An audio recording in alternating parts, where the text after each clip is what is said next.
नमस्कार, मैं आर्यन प्रकाश। आप देख रहे हैं वेस्ट पे यूट्यूब चैनल।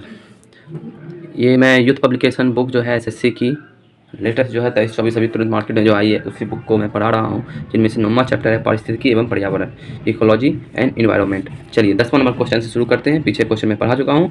चलिए पहला क्वेश्चन यहाँ पे 10वां क्वेश्चन शुरू करते हैं। निम्नलिखित में से कौन सा एक प्राकृतिक परिस्थितिकी तंत्र इकोसिस्टम है? वो है रेगिस्तान। निम्नलिखित में से किसे कृत्रिम परिस्थितिकी तंत्र के रूप में वर्गीकृत किया जा सकता है? किसे किया जा सकता है? उद्यान को, बाकी सब नेचुरल है।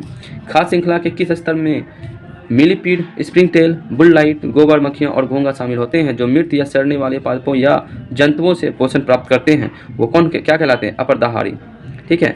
खाद्य श्रृंखला के अपरदहारी स्तर में millipede, spring tail, bull lights, गोबर मक्खियाँ और घोंघा शामिल होते हैं जो मृत या सड़ने वाले पादपों या जंतुओं से पोषण प्राप्त करते हैं। बायोमास का पिरामिड एक आरेख है जो खाद्य श्रृंखला के प्रत्येक स्तर पर जनसंख्या को दर्शाता है। इसके अनुसार खाली स्थान उच्चतम बायोमास के साथ आधार पर अपना स्थान ग्रहण करता है। क्या कहलाता है? उत्पादक। बायोमास का पिरामिड एक आरेख है जो खाद्य श्रृंखला के प्रत्येक स्तर पर जनसंख्या को दर्शाता है। इसके अनुसार उत्पादक उच्चतम बायोमास के साथ आधार पर अपना स्थान ग्रहण करता है। निम्न में से कौन सा ऐसी अजैविक नहीं है? कौन सा अजैविक नहीं है? पौधा। ठीक है, अगला क्वेश्चन।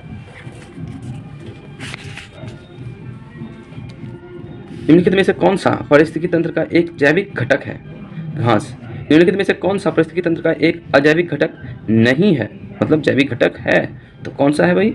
जीवित जीव। निम्न में से किसे अजैविक पर्यावरण के एक भाग के रूप में नहीं माना जाता है? पौधा।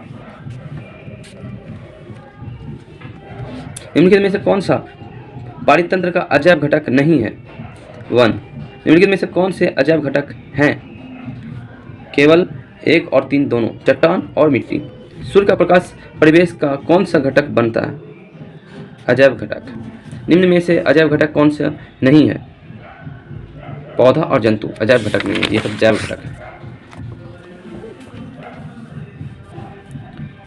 एक ऐसे वातावरण को संदर्भित करता है जिसमें ऑक्सीजन आसानी से उपलब्ध हो, वो है वायुमंडल, जिसको वायु भी बोलते हैं। आसपास के वातावरण में पशुओं और पौधों के संबंध के अध्ययन को क्या कहते हैं? परिस्थितिकी विज्ञान, पारिस्थितिकी विज्ञान। पृथ्वी की सतह और वातावरण का एक क्षेत्र का वह क्षेत्र जहाँ पेड़ पौधा और जानवर रहते हैं क्या कहलाता है? जैव मंडल कहलाता है। देखिए, पृथ्वी के समस्त भाग पर जहाँ जीवन उपलब्ध है वह जैव मंडल कहलाता है। इसमें सूक्ष्म से सूक्ष्म बैक्टीरिया से लेकर विशालकाय जीव शामिल है। इसके साथ साथ विस्तृत और विविध वनस्पति, जीव जंतु और मनुष्य इस जैव मंडल के हिस्से हैं। इसके 3 भाग हैं, जल मंडल, वायुमंडल और स्थल मंडल। जब ये मंडल एक दूसरे के संपर्क में आते हैं तो जैव मंडल या बायोस्फीयर की रचना होती है।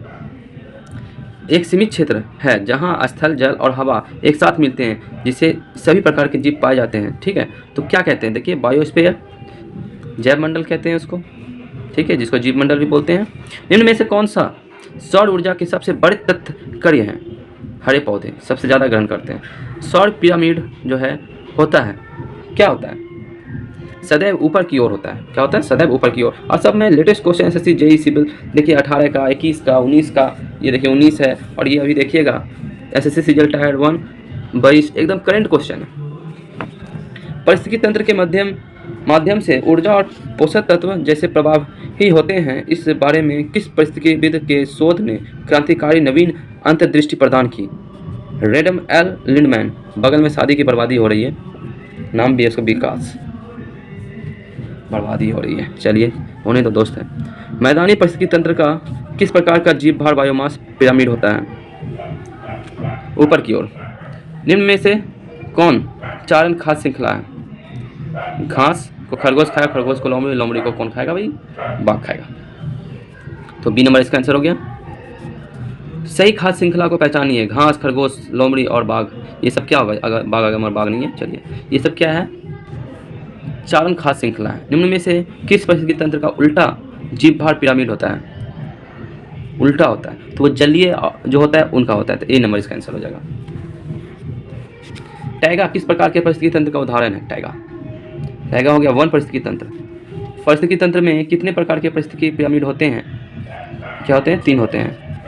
निम्नलिखित में से कौन सा मानव निर्मित परिस्थितिकी तंत्र नहीं है? मानव निर्मित नहीं तो प्राकृतिक है।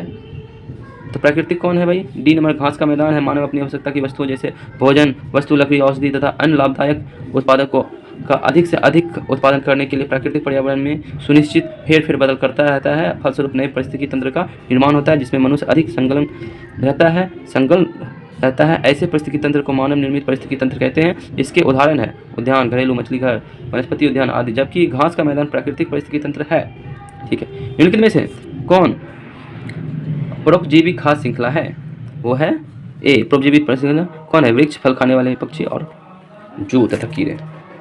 ठीक है, उसके बाद अगला क्वेश्चन, निम्नलिखित खाद्य श्रृंखला में एक्स की संभावित कड़ी को पहचानिए। घास, कीट, मेढक, मेढक को खाएगा सांप, सांप को खाएगा गरुड़। तो सांप कहाँ है भाई? B number.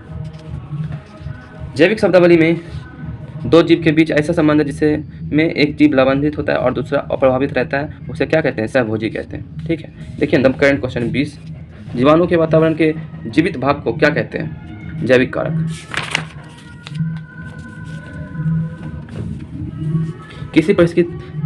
किसी परिस्थिति के निर्माण में शामिल होते हैं कौन?